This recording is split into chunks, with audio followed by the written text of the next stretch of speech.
Olá, pessoas lindas e abençoadas, sejam todos bem-vindos. Eu sou Cris Cole, tem um relato que chegou agora mesmo. Esse aqui é fresquinho.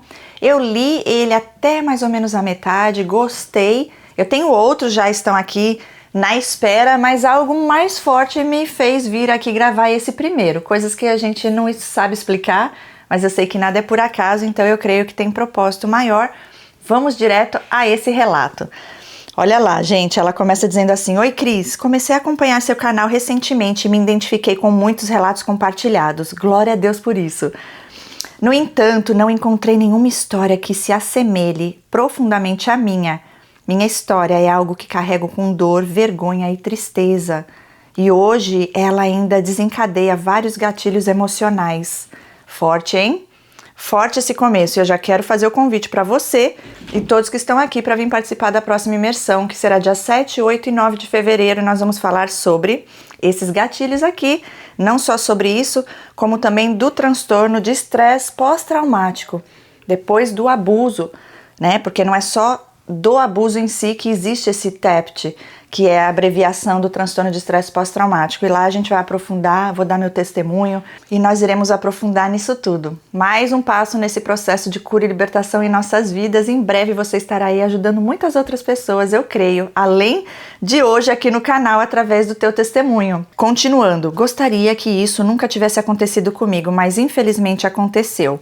Olha que interessante, isso aqui também é outra coisa que a gente depois vai entender. Como tudo coopera para o bem daqueles que amam a Deus, mesmo essas coisas que muitas vezes nos levam ao sofrimento, né? No profundo, Deus transforma em bênção. E ela diz: já peço perdão pelo tamanho do meu relato. Não foi grande seu relato, viu? Foi perfeito do jeito que tinha que ser. Eu sempre digo isso porque é assim que Deus faz, né? Não precisa pedir perdão por isso, não. E ela diz: voltando um pouco, eu entendo, porém, que minha história, por mais delicada que seja, pode refletir a realidade de muitas mulheres que passam por situações semelhantes e que sentem vergonha de falar. E também hesitei inúmeras vezes antes de compartilhar, mas acredito que caso você decida contar, isso poderá ajudar outras mulheres que se sentem sozinhas em suas dores. Peço, por favor, se puder, que me atribua um nome fictício. Vou chamar você de Sara. Sara vai ser seu nome aqui no seu relato. E ela diz: peço que coloque um nome fictício, pois temo ser reconhecida. Deus no controle, não temas. Então, não vou dizer nomes ou o meu nome. Tenho 32 anos e a minha história começa há 12 anos atrás. Embora suas raízes estejam em acontecimentos ainda mais antigos, sim, sabemos que começa lá na infância, né? Ela fala: foi há 12 anos, porém, que comecei a perceber grandes diferenças entre a pessoa com quem me casei e a pessoa que conheci durante o namoro. Olha aí, gente. Sempre fui cristã, criada em uma família firmada em valores baseados na fé e no temor a Deus. Desde muito jovem procurei viver conforme os ensinamentos das Escrituras, guiando minhas escolhas por princípios espirituais, e foi na igreja que conheci aquele que se tornaria o meu esposo. Olha aí, gente, mais um infiltrado na igreja. É desse jeito. Tá cheio, porque para eles é muito conveniente se passar por um homem temente a Deus, só que na prática mesmo a gente vê que não são tementes, que não tem temor ali quando se trata de um transtorno. Na verdade, eles não estão nem aí, eles acham que eles são o próprio Deus, né? Não tem respeito, não tem valores, princípios, não tem. Eles são filhos do pai da mentira, então a gente vai esperar o quê? Né? Só mentira, disfarçada de verdade. E é aquele que chega lá no céu: mas Deus, como assim? Eu não vou poder ir para o céu? Ou melhor, chega no céu não, chega na entrada lá e diz: eu não te conheço. Como não? Eu expulsei demônios, eu orei, pessoas foram curadas, pessoas aceitaram Jesus, tá? Mas o poder estava no nome de Jesus, não foi você não. A glória não é para você não. Ainda vai cobrar de Deus: olha o que eu fiz, o que não é pelas obras, é pela graça do Senhor. E ele sabe quando vem do coração, ele sabe a intenção dos corações. Continuando, vou até reler essa parte aqui que é forte. Foi na igreja que conheci aquele que se tornaria o meu esposo.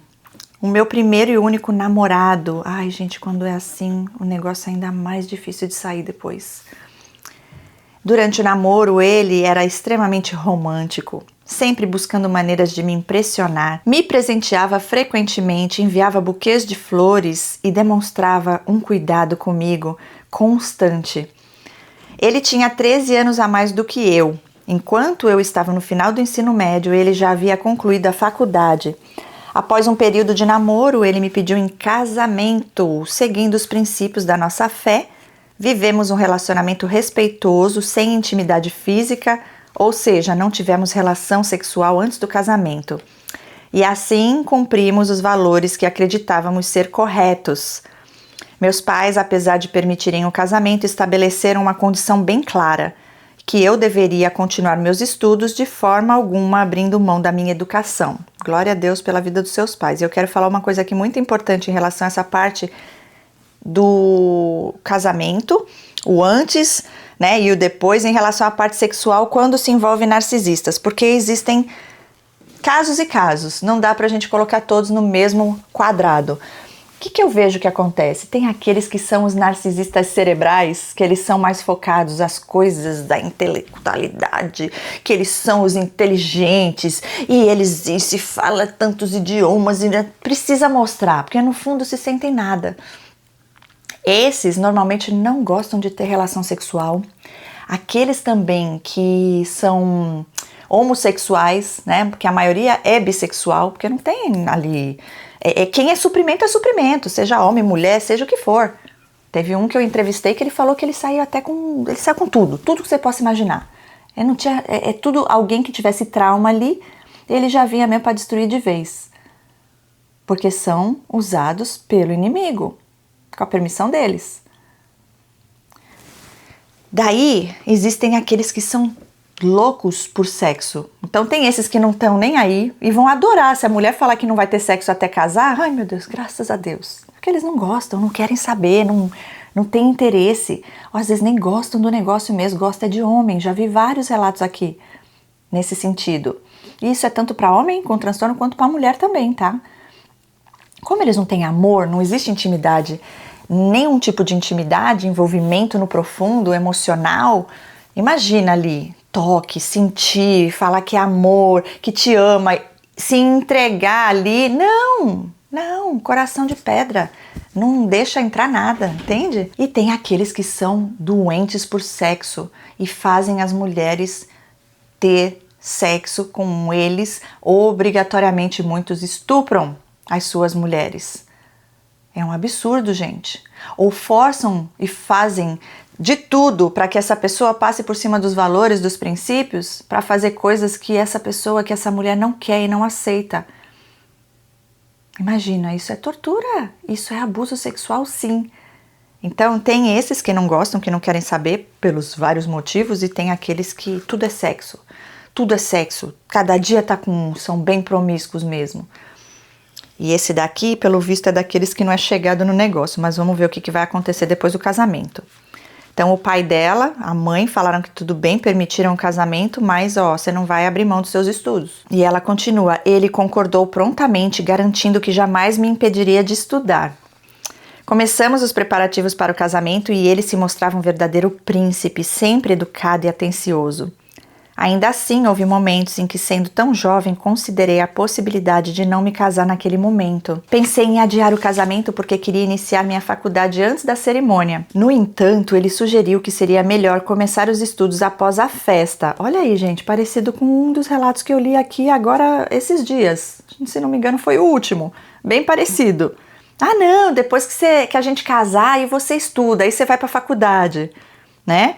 Então aqui ele já sugeriu que seria melhor começar os estudos só depois da festa, só depois do casamento. E aí ela fala, eu refletia muito sobre isso, mas no final o sentimento que nutria por ele falou mais alto. Eu gostava tanto dele que acabei acreditando que a minha independência financeira poderia esperar. Ele era o homem com quem eu queria estar. E assim decidi seguir em frente com o casamento. Casei-me. Outro parênteses aqui que eu quero colocar. Você colocou aqui que você gostava tanto dele que acabou acreditando que a sua independência financeira poderia esperar. Na verdade, Talvez você estava em busca disso, mas não é só a tua independência financeira de você estar ali exercendo uma profissão, mas também a tua realização na área profissional. Entende? Não é só questão do dinheiro, mas sim algo que você estaria realizando, um sonho, enfim, buscando isso, né? Essa profissão, estudando para você seguir uma carreira. Então ela fala, né? Casei. A cerimônia foi maravilhosa, um sonho que reuniu muitas pessoas. Estavam presentes familiares, amigos da igreja, colegas da faculdade dele e até pessoas da grande influência financeira que o conheciam. Tudo estava impecável. O que meus pais, com recursos mais modestos, não puderam oferecer, ele garantiu com generosidade, sem que eu sequer pedisse. Foi um dia lindo e perfeito. Olha aí, gente, cadê minha bandeira? Ai, quando tudo é muito lindo para ser verdade, pode começar a desconfiar que deve ser uma grande mentira. Continuando, após o casamento, fomos para a lua de mel. Ai, ai, ai. E durante a viagem ele me disse, aproveite e faça tudo o que tiver vontade aqui. Compre o que quiser, porque quando voltarmos, acabou. Esse foi rápido na bandeira. Eita, mostrou a carinha dele logo na lua de mel. Acontece muito. Precisaremos economizar. Ah, então assim, aproveita aqui, minha filha. Faz a festa aí, compra tudo que tiver vontade, compra o que quiser, porque quando voltar, acabou. Quando voltar, você vai ver o que é bom. Aí você vai ver quem é o marido que você casou. Vamos ter que economizar. E achei essa fala normal, considerando a minha origem simples e nossa nova vida juntos, né? Ao retornarmos, a primeira conversa que tive com ele foi sobre a faculdade. Eu estava animada para começar, mas ele me disse que eu não poderia iniciar um curso superior e que deveria optar por um curso técnico. Já vai, narcisista das trevas. E a desculpa foi que ele não teria condições financeiras para bancar a faculdade. Fiquei profundamente triste, mas respondi que estudaria para ingressar em uma universidade pública. Isso mesmo, não tem problema com a gente é da solução. E eles vêm com problema. E ele então desestimulou a minha ideia dizendo, você acha que uma faculdade pública não tem custos? Além disso, conheço pessoas que tentaram por anos e nunca conseguiram. Tá repreendido em nome de Jesus, é o que o narcisista faz, o que os seres das trevas fazem. Tentam tirar a tua fé, fazer você desistir, fazer você achar, tão difícil, então não vou conseguir também. Tá repreendido, gente. E ela diz, respondi, mas essas pessoas não sou eu, gostei de ver. Gosto disso, muito bom, é dessas que eu gosto. Essas pessoas não sou eu. E ele rebateu dizendo que apenas os inteligentes passavam. Meu filho, tá querendo o quê? Dizer que eu não sou inteligente? Não aguento. Essa resposta me entristeceu, mas tentando aceitar a situação pensei, sempre sonhei em ser mãe, então vou realizar esse sonho primeiro. Olha aí, gente, mudando os planos dela. E os seus pais? Aceitaram? E ela diz, 3 meses após o casamento eu engravidei. Olha aí, gente, para minha surpresa descobri que estava esperando gêmeos, que lindo! 2 meninos. Que lindo! Durante minha gestação de risco, comecei a notar um comportamento que me magoava profundamente. Ele frequentemente olhava para o meu corpo com desdém, quase como se tivesse nojo. Olha aí. Suas expressões eram muito claras e aquilo me machucava de uma forma difícil de descrever. De propósito, tá? Para destruir tua autoestima. As roupas dos bebês, ele que escolheu e eu tive que me humilhar para que ele comprasse o carrinho de bebê. Mas o mais barato e mais simples. Ele dizia não ter dinheiro, mas no mesmo mês havia dado um carro novo aos pais e estava pagando uma festa de 15 anos para a sobrinha dele. É desse jeito. E por que com os nossos filhos eu tinha que me humilhar pelo mais barato? E ela põe um ponto de interrogação. E se não me humilhasse, não teria nenhum. Nossos filhos estavam previstos para nascer em dezembro e graças a Deus chegaram no mundo no dia 30, saudáveis e apesar de todas as complicações da gravidez, deu tudo certo. Após o parto, fomos para a casa dos meus pais, onde eu recebia o apoio deles para me recuperar de uma cesárea difícil. No dia seguinte, os irmãos e irmãs dele foram nos visitar para conhecer os bebês Eu ainda estava muito fragilizada, tanto fisicamente quanto emocionalmente, mas eu me sentia grata por tê-los ali. Quando eles se preparavam para ir embora, meu marido se levantou abruptamente, sem querer me avisar, começou a sair com eles. Confusa, eu perguntei: "Para onde você está indo?" E ele respondeu em tom ríspido: "Vou para a festa de fim de ano com os meus irmãos, ué." Com lágrimas nos olhos eu perguntei: "Você vai mesmo me deixar aqui sozinha com os bebês depois de tudo?" Eu estou tão assustada com o que aconteceu, e ele me olhou com frieza e gritou: "Vai tomar no seu..." Imagina aí, gente, eu não estou acreditando, você acabou de ter filhos. Pelo que eu entendi, foi uma cesárea difícil, você teve problemas ali, ficou assustada, e aí o pai dos filhos, o seu marido, vaza. "Eu tô indo pra festa, minha filha, se vira aí sozinha." Como assim?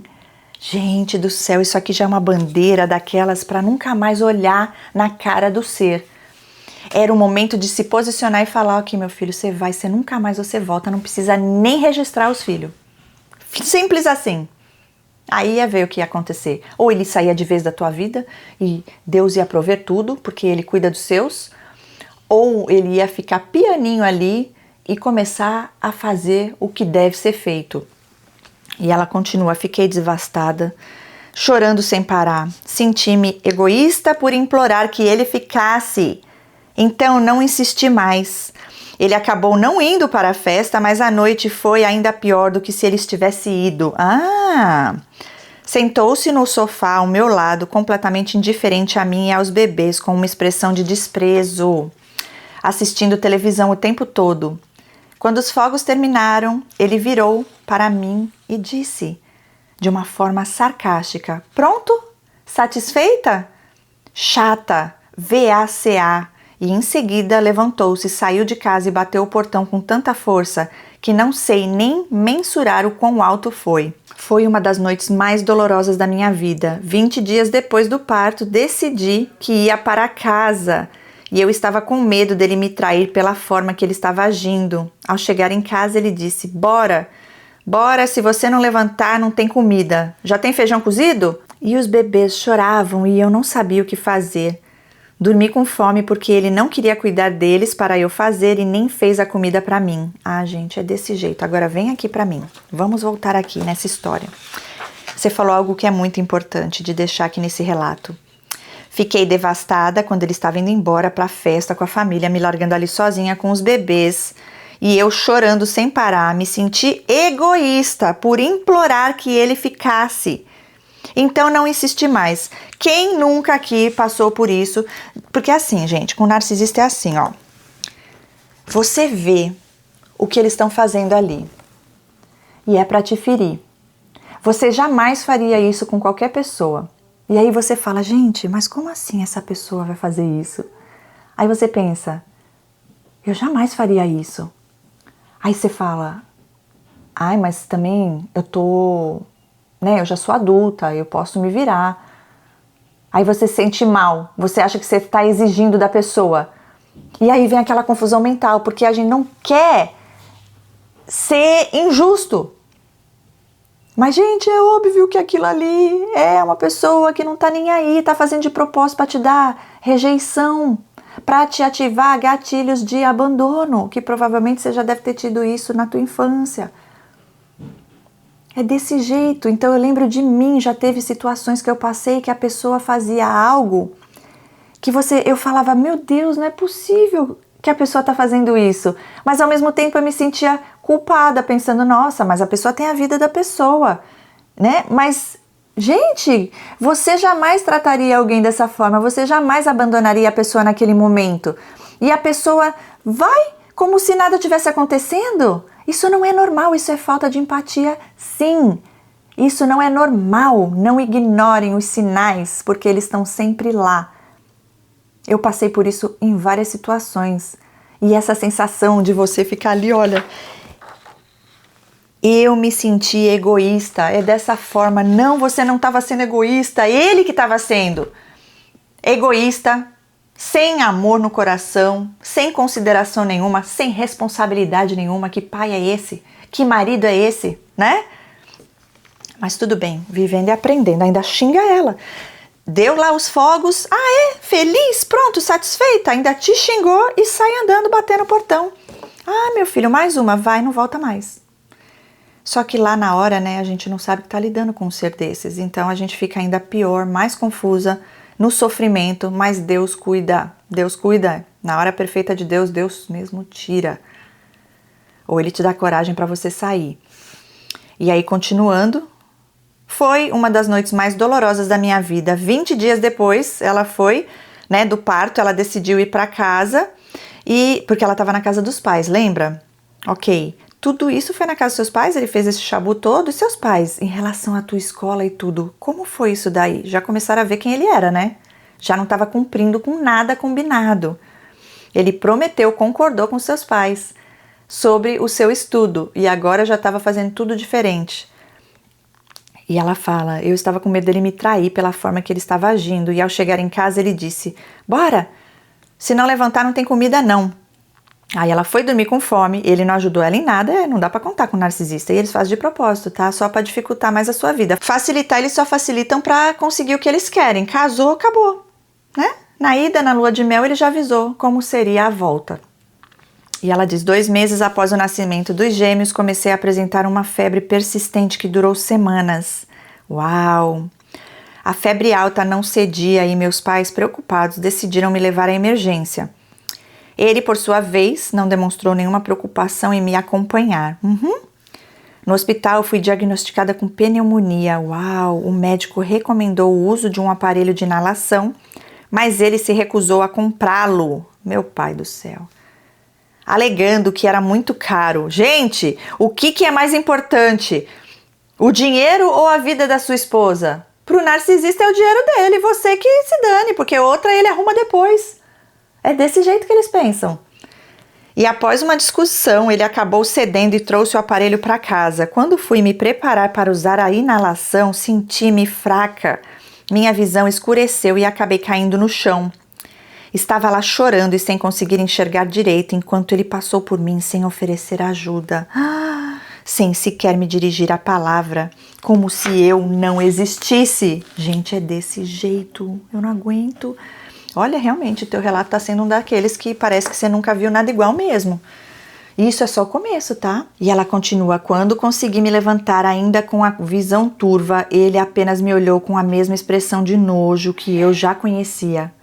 A partir do nascimento dos nossos filhos, ele alegava estar sempre ocupado com o trabalho, e essa ausência se intensificou.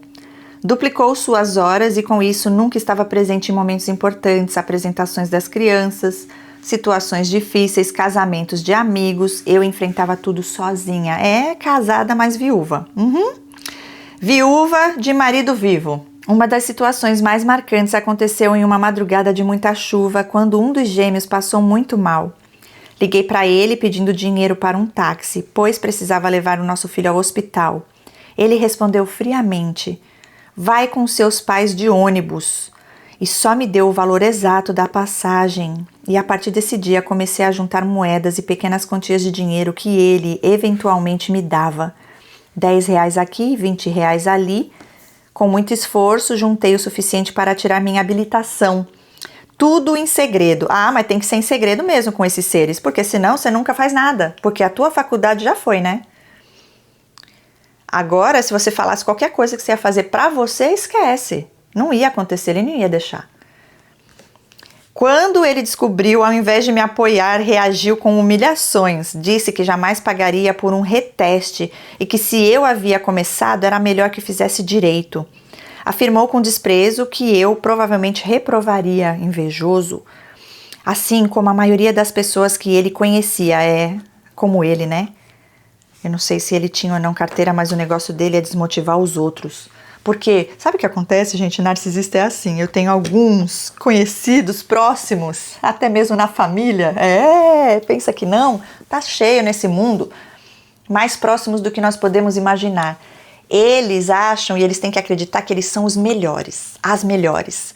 Então, quando vê você fluindo, prosperando e Deus tá ali capacitando, tem propósito, nossa, eles e elas ficam muito incomodados. Sim, a tua felicidade incomoda muita gente. Esses das trevas, né? Por quê? Porque eles se sentem inferiores, porque tudo é uma competição. Ao invés de desejar o melhor, ficar feliz pelo sucesso do outro, pelo que está acontecendo de bom na vida do outro, não, vão tentar te derrubar, vão tentar te destruir. Por quê? Porque eles estão se comparando. Entende? Você agora é um adversário. E ela continua, contra todas as expectativas dele, fui lá e passei de primeira. Yes! Yes! No entanto, ele não me parabenizou nem reconheceu o meu esforço. Ah, mas você queria esperar o quê de um narcisista das trevas? Invejoso, infeliz, com complexo de inferioridade, né? Acabei comemorando essa vitória sozinha, você e Deus. E agora aqui de novo a gente comemora. E ela diz, apenas com os meus pais, sozinha com os pais dela. 2 anos depois a situação piorou. Durante uma viagem que fizemos para o Nordeste, ele continuou a flertar com outras mulheres na minha frente. Fazem isso, adoram. E chamou uma delas de gostosa. Ai, ai, ai, cara de pau. Discutimos intensamente e ele tentava minimizar tudo, dizendo que eu estava exagerando. É, sua dramática. Para de drama. O que tem falar que a mulher é bonita? Mas você falou que é bonita, e mesmo bonita, você tinha que falar aí pra mim, que sou tua mulher, que você nunca dá um elogio. A outra é gostosa, vai ficar com ela, né? E pior, que no caso, você ainda passando por isso e aceitando. Entende? Por quê? Porque você nem tinha noção quem ele era, nem quem você era, provavelmente codependência aí forte, né? Ai, mas Deus é maravilhoso, porque quando Deus entra, ele revela, ele liberta, e aí a história se reverte, né? Aí vem o checkmate para eles, né? Eles mesmos formam o buraco deles.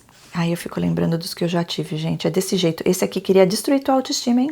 Fortemente. Ok, continuando. Eu já fragilizada e no limite emocional, sentia-me completamente à beira de um colapso. Quando ele visitava a família dele, ele sempre me corrigia na presença dos outros e nos mínimos detalhes. Tudo que eu conversava, ele dizia que não era da forma que eu estava falando. E naquela época eu não entendia e hoje eu sei que era gaslight. Descobri também que ele estava mantendo uma relação com uma colega de trabalho. Ela mais tarde apareceu grávida e o filho dela tinha uma semelhança impressionante com os nossos gêmeos. Gente do céu. Ele, claro, negou qualquer envolvimento com ela, mesmo após eu ter encontrado mensagens trocadas entre os dois, incluindo registros de ela indo à empresa dele durante a madrugada e ele também lá. O que estariam fazendo lá essa hora? E ela põe um ponto de interrogação. Ah, o que será, né?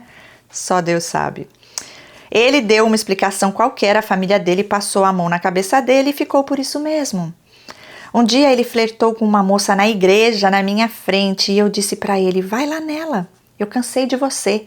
E ele começou a me chamar de VACA no meio da rua, largou o carro e começou a me xingar de tudo quanto foi nome. Ai, eu não aguento, gente, eu não aguento esses seres infelizes. Ai, até onde vai, até onde vai? E ela fala, um dia em um hotel, ele deu em cima de uma menina. Eu não estava perto, mas ela depois me chamou no canto e disse, olha, eu sei, talvez você não vai acreditar em mim, mas ele é seu esposo? Ela perguntou, né? Ele é seu esposo? Ele deu em cima de mim. E mais 4 meninas. E uma vez, em uma viagem do Rio de Janeiro, eu tive que usar o MacBook dele e acabei me deparando com pesquisas de garotas de programas de luxo naquela região e ele estava comigo. Como ele ia marcar de ver elas ou se desvencilhar de mim? E ela põe um ponto de interrogação. Ah, minha filha, os demônios nele lá arrumam uma forma, fala que vai na padaria comprar o leite e o pão. E aí depois ele inventa a maior história, que quebrou o carro, furou o pneu e tudo mais. Quando você vê, ele chega na madrugada e foi lá onde ele foi, entende? Encontrar com essas mulheres. Promíscuo esse aí, hein?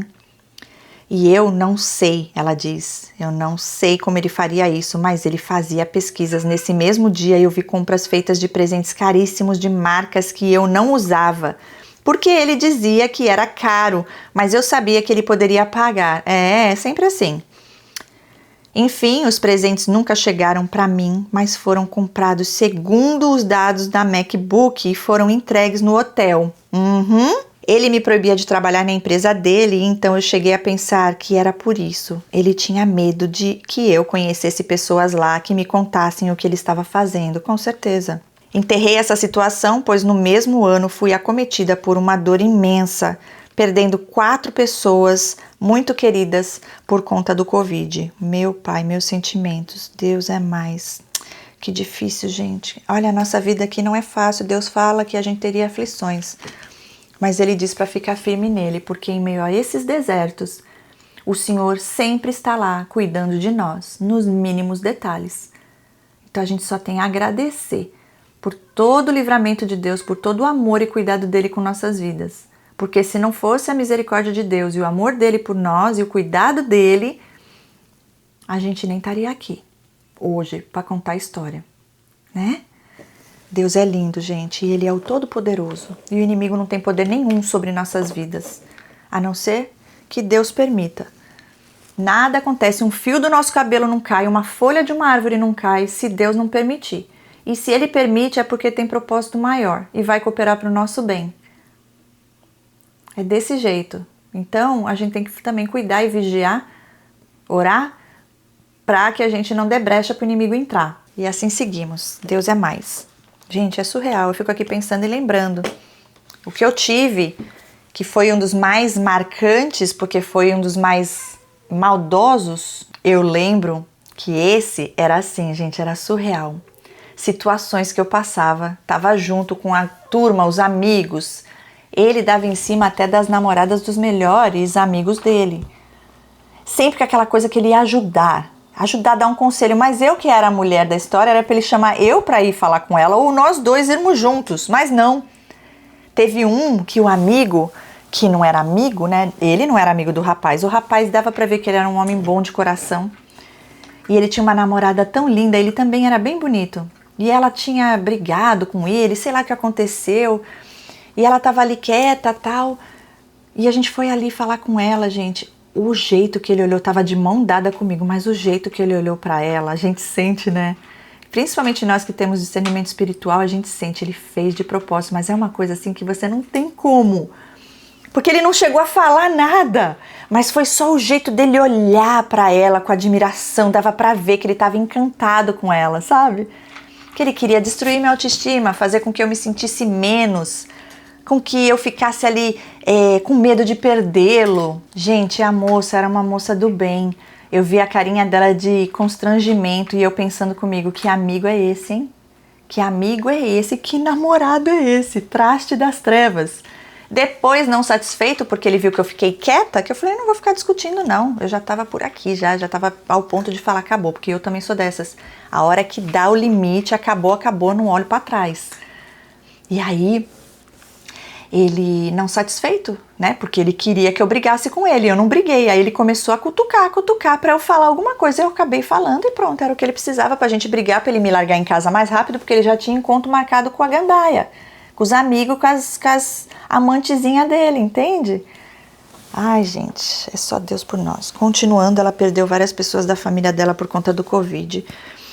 E ele já vendo mulher de programa nas viagens, e ela foi acometida com essa situação, acabou enterrando a situação por conta disso, né? E ela diz, além disso, meus gêmeos começaram a adoecer, cuidei deles sozinha nesse período tão difícil. Logo a segunda parte da minha história começou. Em casa eu sempre me deparava constantemente com o desdém dele. Ele estava sempre muito ocupado, trabalhando incessantemente e me cobrando cada vez mais, jogando na minha cara tudo o que eu gostava. E nesse período comecei a perceber alguns sintomas diferentes no meu corpo e após exames fui diagnosticada com um nódulo. No dia da minha cirurgia ele demonstrou total indiferença, alegando que estava trabalhando demais. Eu não aguento, gente. E portanto não podia me ver ou ir me buscar no hospital. Foi o meu pai quem teve que fazer isso. Para minha surpresa, ele ainda me humilhou, rindo e dizendo em tom debochado que eu deveria ficar tranquila, pois ninguém morre antes do dia.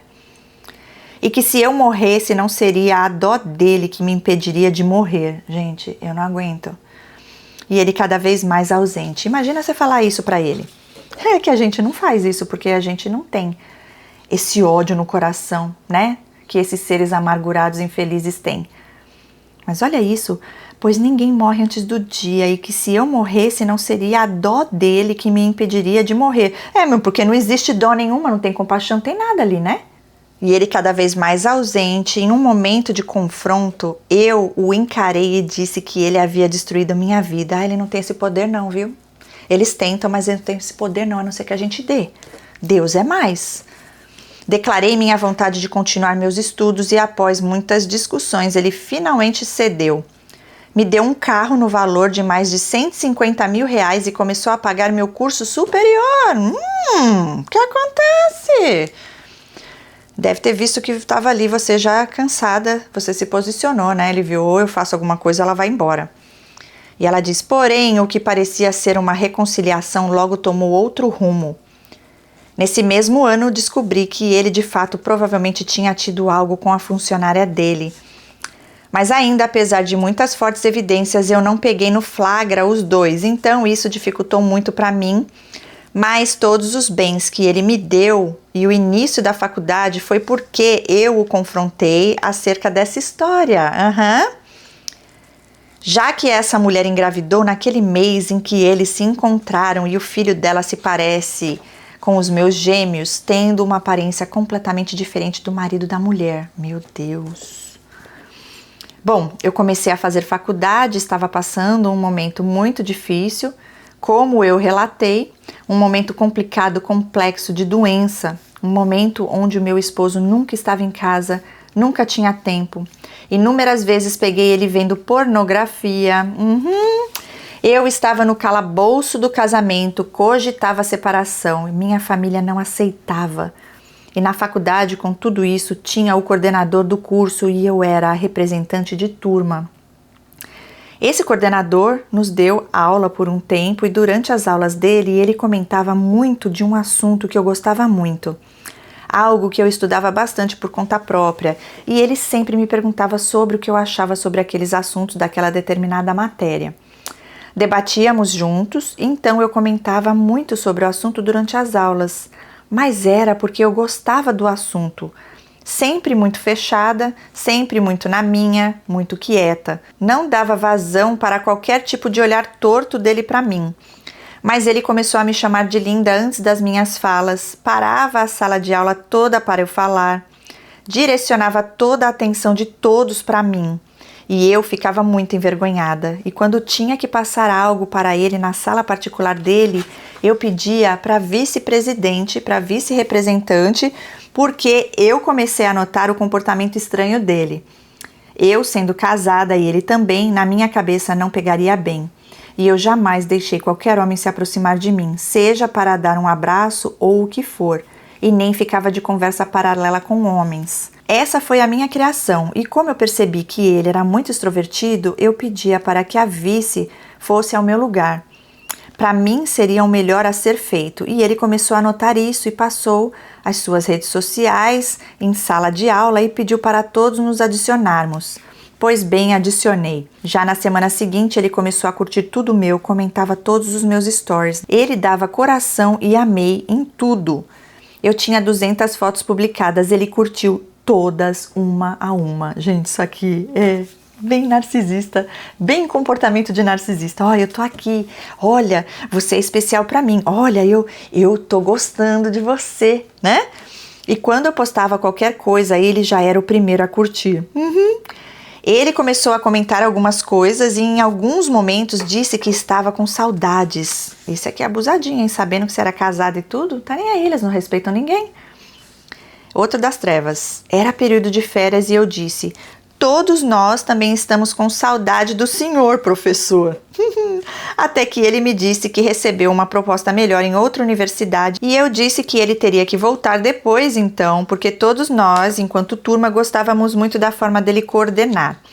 E assim foram mais 7 meses e ele sempre comentava curtia tudo até que ele começou a avançar e me questionou se eu já teria avaliado ele em relação a mim. E eu disse que eu não ficava avaliando ninguém assim.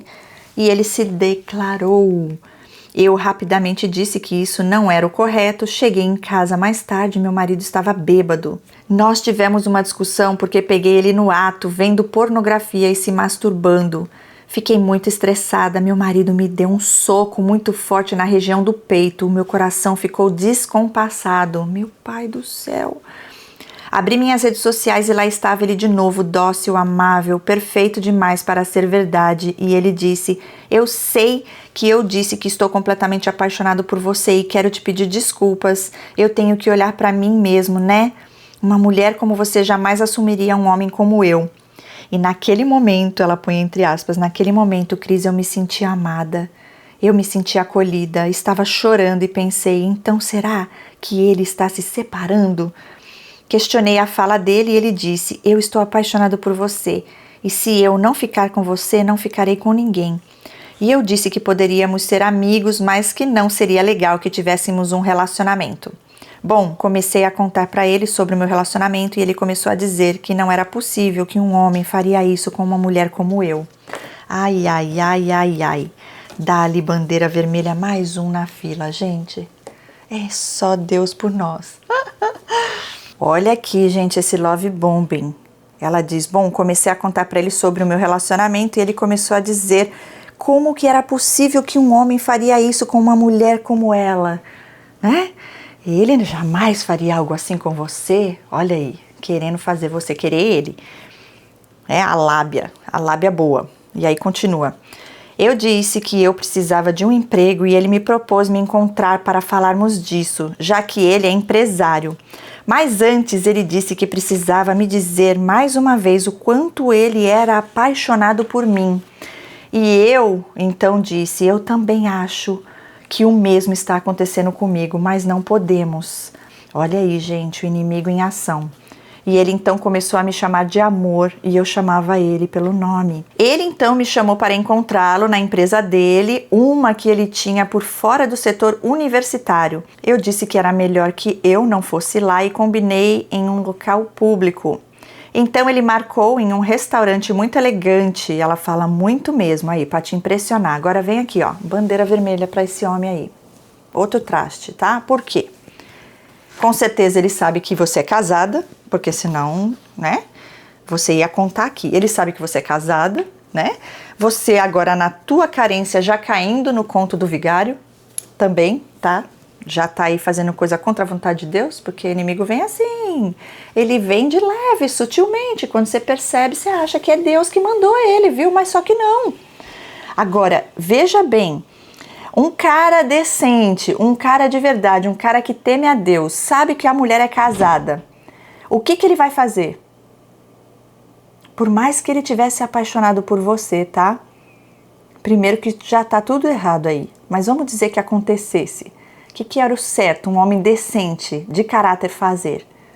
Sabendo que você não tá bem nesse relacionamento, você tá num relacionamento abusivo. Ele poderia falar, olha, resolve primeiro a sua situação, né? E daí a gente volta a se falar. Qualquer coisa você me procura. Eu gostei muito de você, me identifiquei com você, mas você é casada, né? E isso é uma coisa que só você pode resolver. Acabou aí. E aí, vamos continuar aqui que o negócio tá ficando quente. E ela diz, então eu disse, eu também acho o mesmo que está acontecendo comigo, mas não podemos, olha lá, já se apaixonando pelo homem. Eita, eita, eita. Vamos lá, continuando. Então ele marcou em um restaurante elegantíssimo e algo que o meu marido, apesar de ter muito dinheiro e prestígio, nunca havia me levado. Não dava valor, esse tá dando. O investimento tá sendo maior da parte desse daí, né? Meu marido já tinha ido, porém não comigo, e sim com amigos do trabalho. Enfim, eu fui. Quando eu cheguei, ele, por ser conhecido, já estava em uma roda de mulheres que já havia sido alunas dele e por acaso estavam lá naquele dia. Já vem aí, logo no primeiro encontro, gente. Olha lá. Sinais estão sempre lá. Tá bom, mas tudo bem, até aí, ok, coincidências da vida. Continuando, quando eu cheguei, ele de longe, ao lado daquelas mulheres lindas, disse, ela chegou, a estrela da noite chegou. Desculpem meninas, mas eu preciso ir agora, porque essa mocinha aqui não pode esperar. Gente, esse aí, olha, vai no profundo da lábia. Eu só ouvi de longe, passei, disse oi de longe e sentei à mesa. Ele veio todo elegante, sentou à mesa e começou a me dizer: você viu aquilo que eu te disse? Cara, como eu tive coragem! Uma moça tão família como você, tão séria. Mas a verdade é que eu estou apaixonado. E eu então comecei a dizer que não poderíamos jamais cogitar essa ideia, que ele teria que entender que não somos responsáveis pelo que sentimos, mas pelo que fazemos. Isso sim, nós somos. Mas ele continuou dizendo e a partir daí começou a justificar os motivos da paixão. Ele disse: você é luz. Quando eu olho para você, eu vejo, você é iluminada. Eu nunca vi alguém como você. E eu conheço tantas pessoas, mas como você eu nunca vi antes. Você nasceu para brilhar. Ai, gente do céu, esse daí é daqueles, hein? Sabe aquela coisa que parece muito bom para ser verdade, que provavelmente é uma mentira?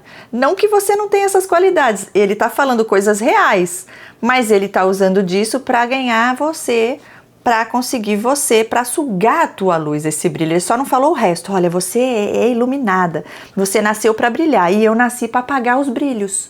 Então, é isso que eu tô fazendo aqui na tua vida. Eu vou te elogiar, eu vou falar todas as qualidades que você tem, que você quer ouvir, você vai se apaixonar e aí eu vou aos pouquinhos destruindo isso em você, porque isso me incomoda, né? Eu trabalho para as trevas e você trabalha para a luz, né?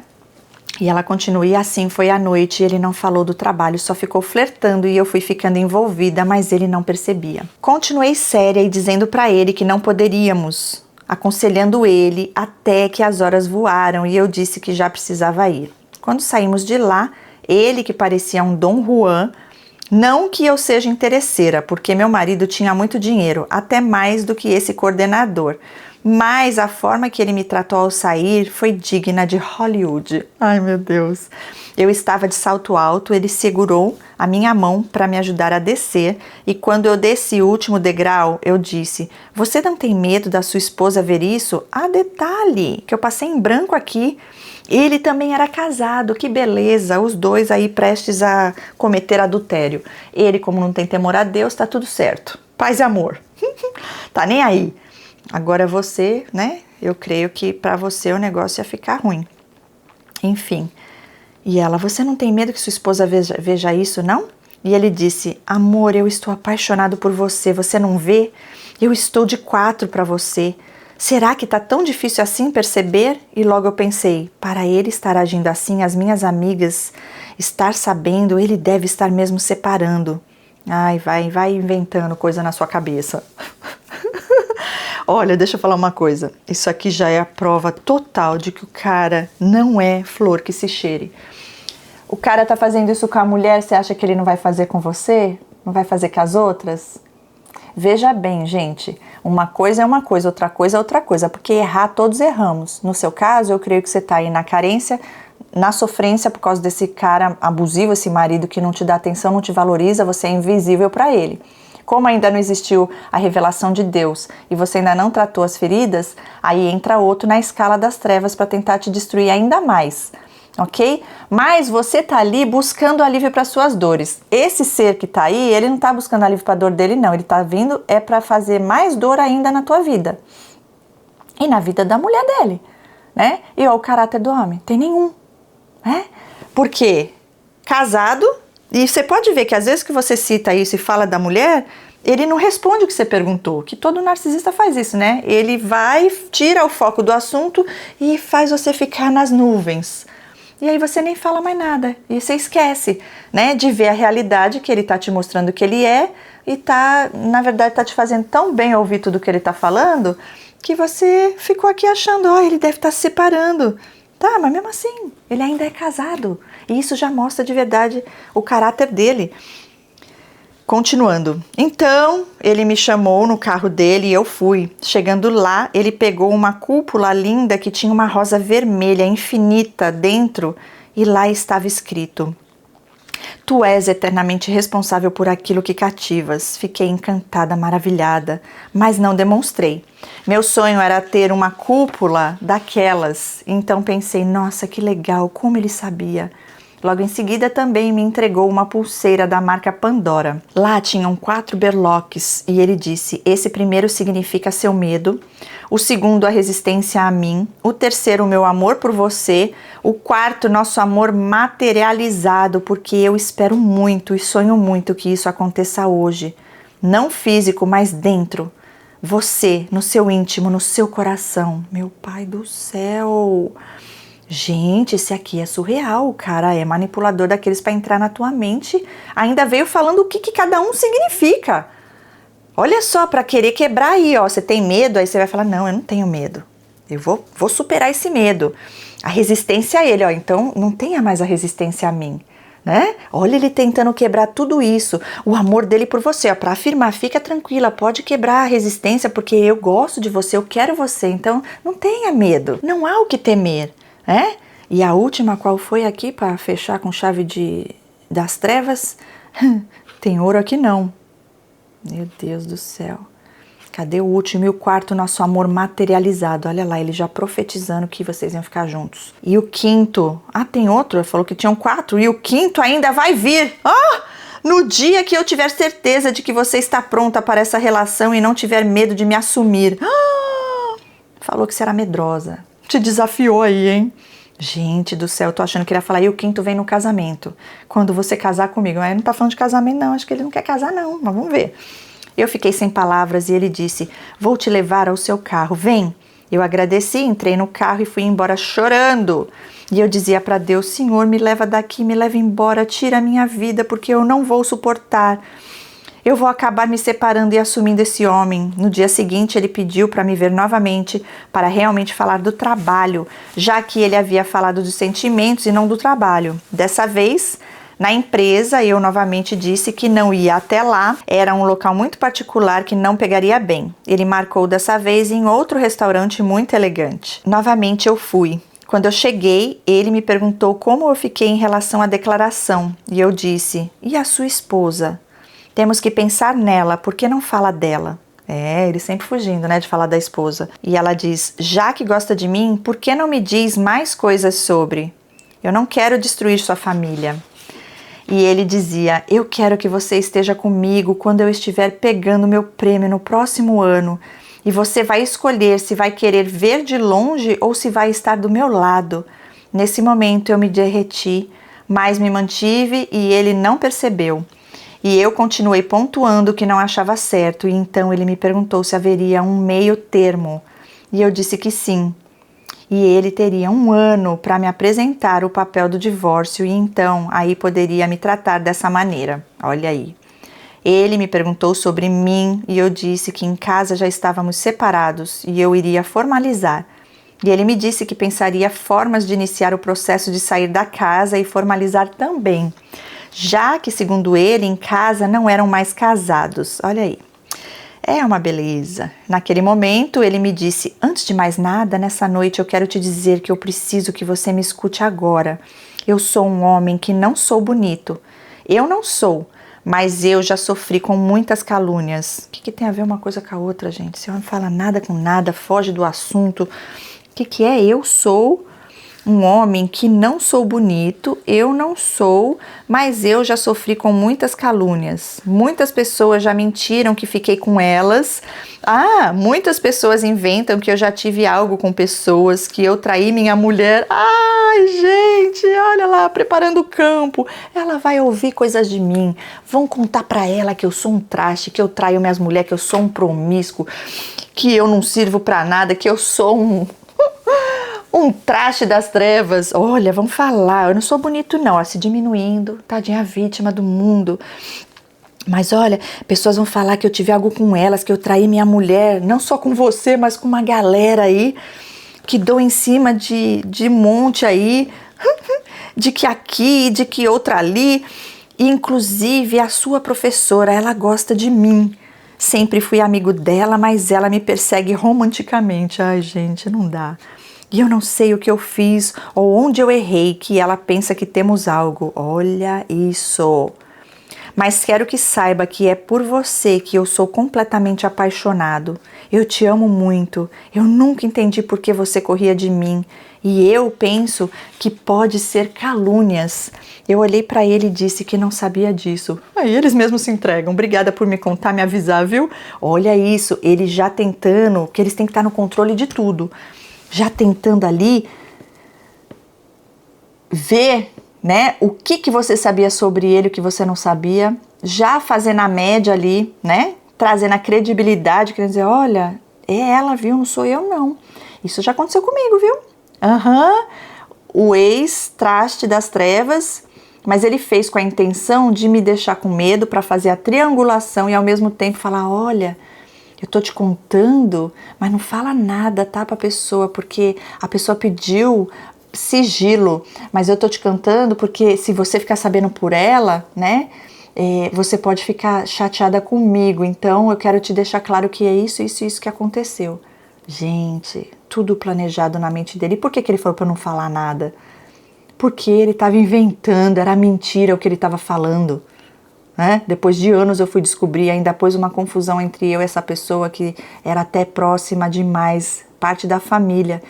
E eu acabei me afastando. Também vejo hoje que é uma outra narcisista, tá? Mas tudo bem. Não no nível dele. Mas assim aconteceu. Continuando, ela diz, a noite foi tensa e nesse dia ele disse, meu amor, eu preciso ir embora mais cedo hoje. Eu vim falar do trabalho e acabei falando mais de mim. Cris, naquele dia eu havia sido deixada no local por minha amiga. Parece que foi Deus, sabe? Parece que foi Deus mesmo, porque a minha amiga viu coisas que eu não saberia. Ele então foi conversar comigo na sacada do restaurante e minha amiga estava lá embaixo me esperando já. Ele me presenteou na sacada, dessa vez com um presente de uma marca caríssima. E eu disse que não poderia aceitar e ele disse que se eu não aceitasse seria algo horrível, porque ele comprou com muito carinho. Então eu aceitei. Ele me deu um beijo na testa, bem demorado, segurou o meu rosto com as 2 mãos e fez isso.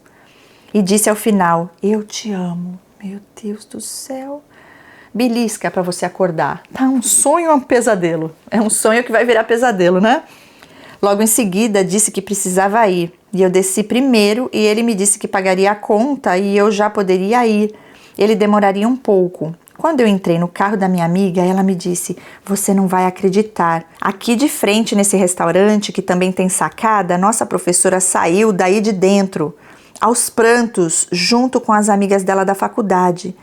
Entraram no carro indignadas com alguma coisa e foram embora.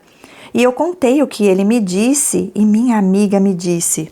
Ela chama as 3 bandeiras vermelhas. 1, 2, 3. Voltando aqui, eu contei o que ele me disse e minha amiga me disse.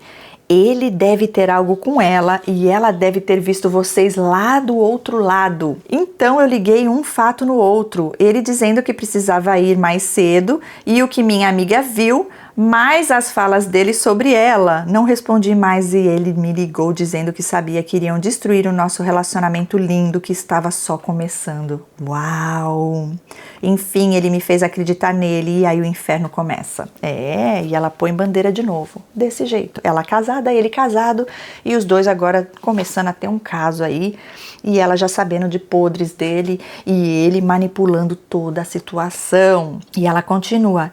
Sempre que eu ia para a aula, percebia que essa professora estava constantemente triste e preocupada, sempre direcionando olhares para mim. Com o tempo, passei a notar que ela tentava me seguir sempre que podia, como se quisesse observar o meu celular, e eu, sem me importar, ignorava tanto ele quanto qualquer tentativa de retomar contato.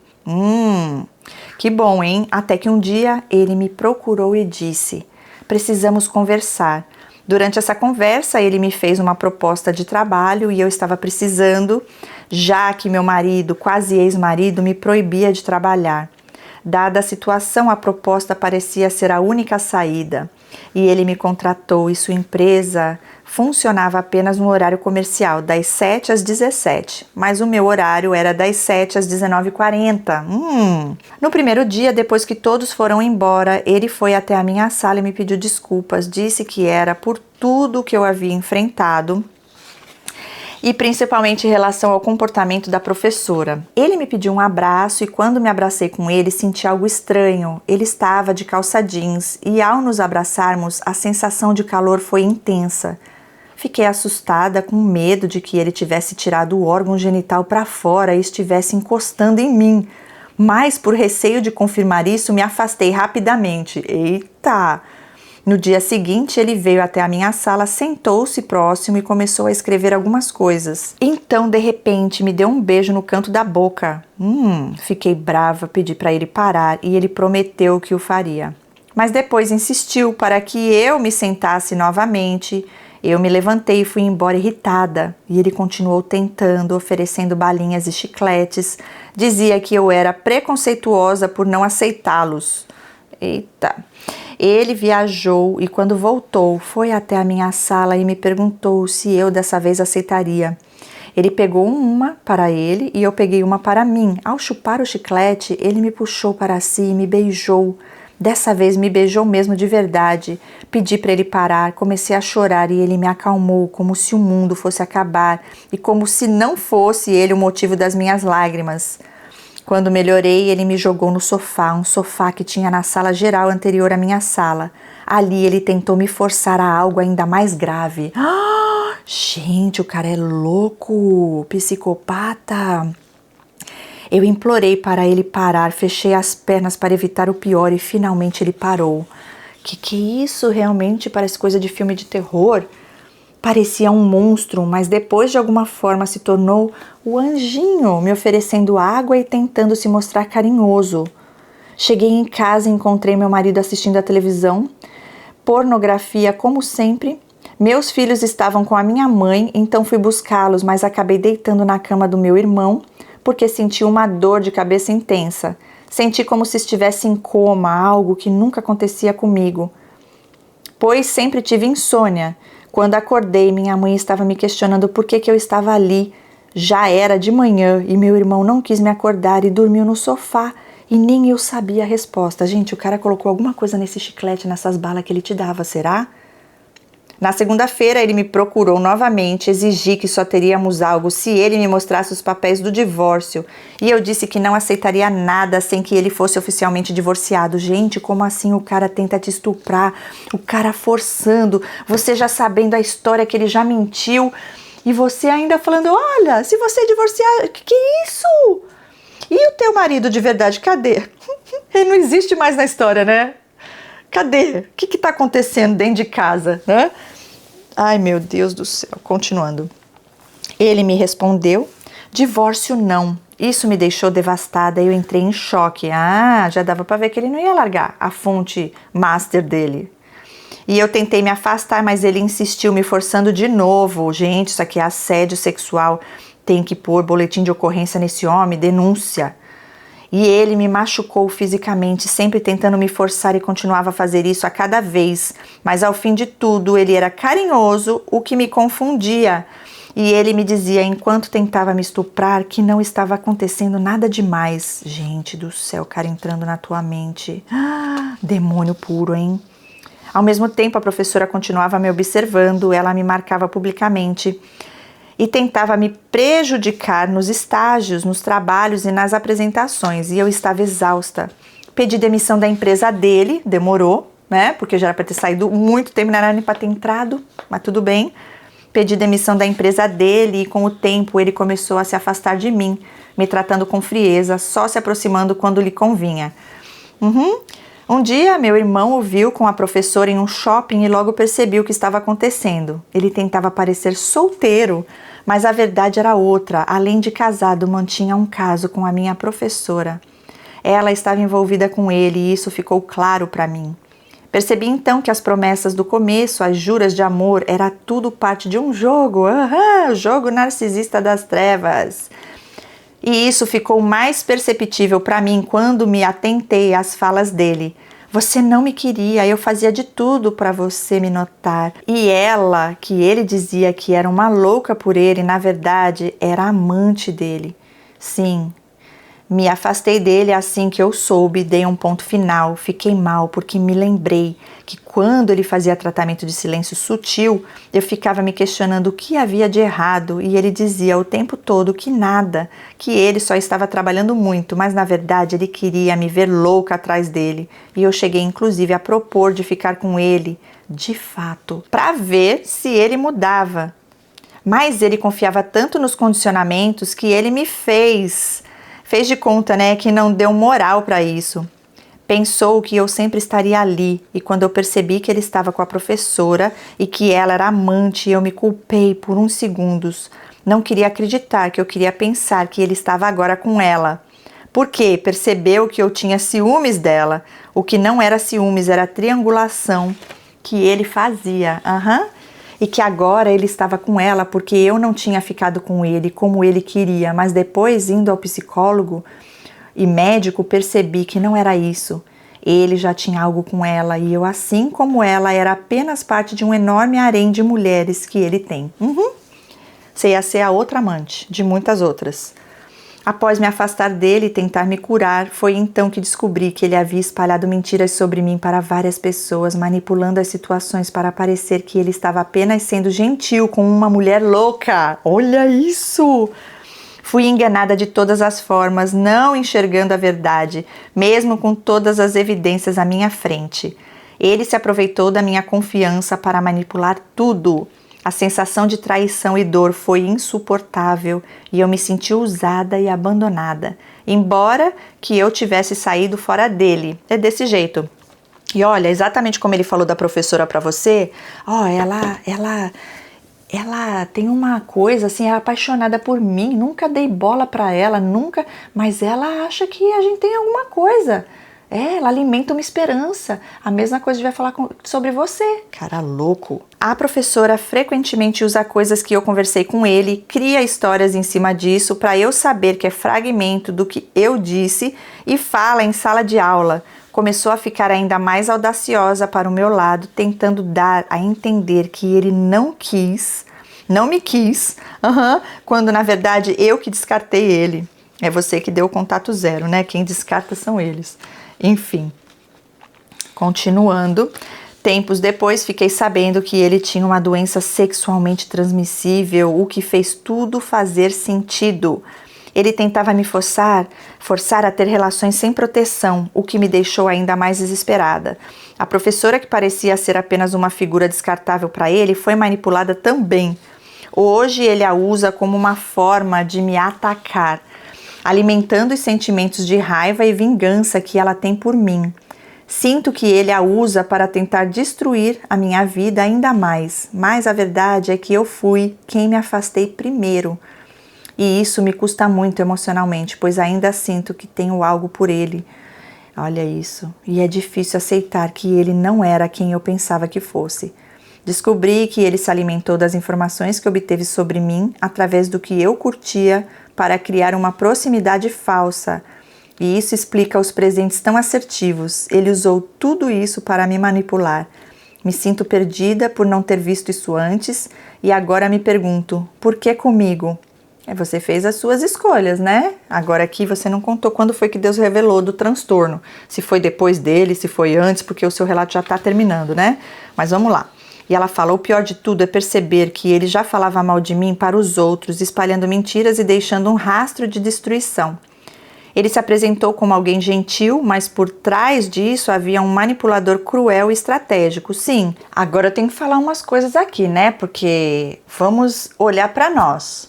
Ok, entendo, você tinha carências, acabou caindo, né? Esse homem mostrando coisas lindas, maravilhosas, a ingenuidade é grande. Porque dá para ver, os sinais estavam lá, independente de você saber sobre o transtorno ou não, porque o relato já está acabando, mas ela não falou nada sobre isso. Mas assim, você casada, porque sobre eles a gente já sabe que eles estão lá nas trevas e isso para eles tá nem aí. Mas é sobre nós. Você é casada, por mais que seja um traste das trevas, o que seria o certo? Você perante Deus, porque quando a gente sabe das coisas de Deus, aqui eu não ouvi você falar ainda sobre a sua fé, né? Mas quando a gente sabe sobre as coisas de Deus e a gente obedece ao Senhor, a gente sabe que isso é errado. Então, por mais que seu marido seja abusivo, antes você teria que ter consertado, ou ter separado, ter feito o que é o certo, entende?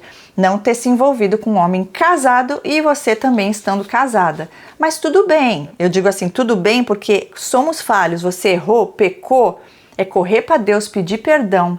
Senhor, tem misericórdia de mim, me perdoa, Pai. Eu estava fraca, mas eu não quero fazer isso. Eu sei que isso não é a Tua vontade para minha vida. Eu sei que eu errei, mas eu não vou mais fazer isso, Senhor. Eu não vou mais trair, porque na verdade não é questão de você trair o seu marido, né? Porque é adultério, embora ele seja abusivo, não deixa de ser. É perante Deus. Perante Deus isso não é algo bom. Não é algo legal. Isso é dar abertura para o inimigo entrar, deu legalidade porque você estava em pecado e o preço do pecado é a morte. Então, quando a gente se arrepende e corre para Deus, Deus nos perdoa, porque Ele é misericordioso e Ele nos dá outra chance. Então, se arrepende, mas as consequências do pecado vêm, viu? Olha, é forte isso aqui, mas é sobre nós, não é sobre eles. E você caiu aonde? Nas brechas. Na onde ele veio trazendo, suprindo as carências que você já tinha e você talvez nem sabia. A parte que ele ofereceu também, o banquete, o trabalho, os presentes caros, entende? Então tem que ver onde está o ídolo do seu coração. E aonde está Deus na sua vida, entende? E eu não falo isso julgando, eu estou falando no sentido de exortar em amor para a gente olhar para a gente, porque nós temos escolhas que nós fazemos nessa vida. Nós não somos um robozinho, uma pessoa que não tem noção de nada do que é certo, do que é errado, entende? Eu confesso e eu sei que é difícil e que caímos sim, mas o que importa é o que vai fazer com isso. Você se arrependeu? Você pediu perdão para Deus? Você não fez mais isso? Entende que se você está tendo vontade de ter relacionamento com outra pessoa, você primeiro tem que se tratar, você primeiro tem que se tratar com Deus e depois você tratar o teu emocional e as feridas, porque senão vem outros piores, né? Que foi o caso aqui. Vamos ver o que ela vai contar aqui nessa última página. Ela diz, agora mesmo, tendo me afastado dele, ele ainda continua me prejudicando. Não sei mais o que fazer com tudo isso, sinto-me difamada, embora eu nunca tenha tido qualquer relação sexual com ele, ele tentou me estuprar várias vezes. Denuncia se você puder. Eu creio que você não trabalha mais com ele, você pediu demissão, né? E aonde está o contato ainda próximo com ele? Aonde que você ainda tem relação próxima a essa professora, por causa dela, né? E ela diz, a única coisa que me resta é falar de forma anônima, pois ele tem muito poder e influência, ele influencia muitas pessoas ao seu redor. E essa situação está me destruindo emocionalmente e não sei como me curar dessa dor e humilhação. Terapia, urgente, se você ainda não está fazendo, porque eu acho que não está, faça, ok? E tudo isso são consequências das suas escolhas, mas como eu falei, se você se arrepender, Deus vai perdoar e Ele vai transformar isso daí em algo bom para você poder ajudar outras vidas, ok? E ela fala, preciso me curar dessa dor e humilhação, porque além dela se achar e estar audaciosa, ele voltou todas as fotos com a esposa. A professora aceita ser amante, já eu não.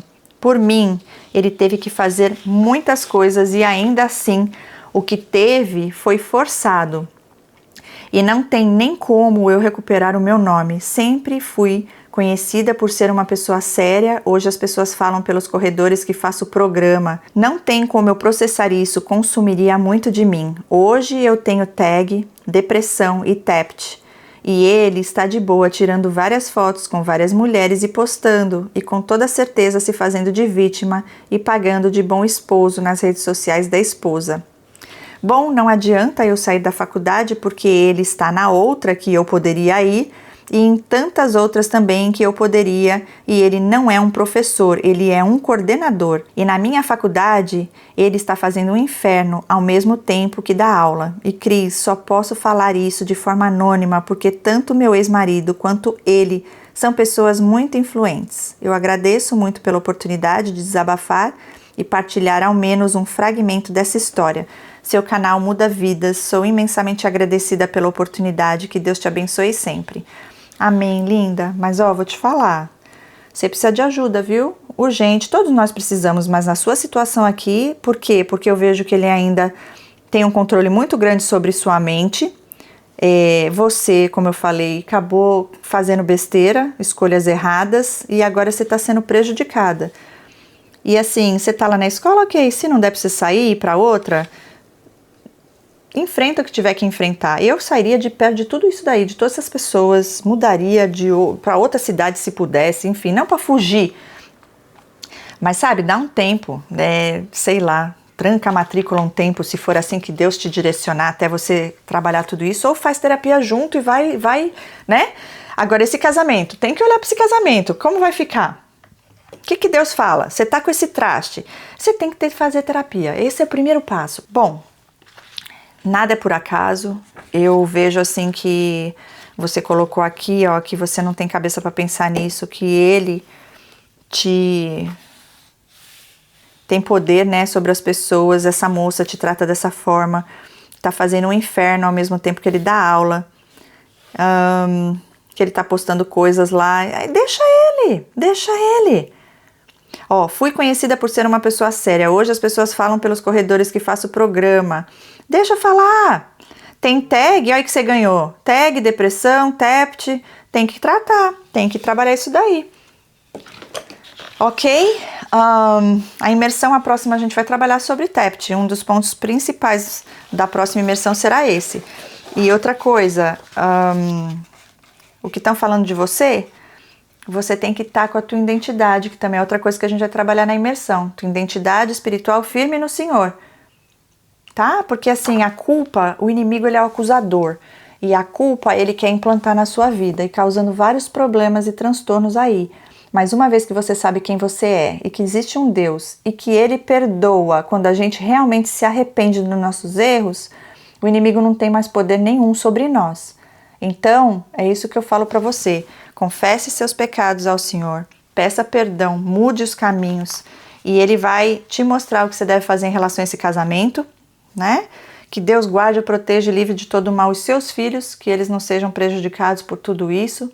Você precisa de cura no seu emocional, entender de onde vêm essas feridas. Você falou pouco da sua infância, mas com certeza foi lá que começou, tá bom?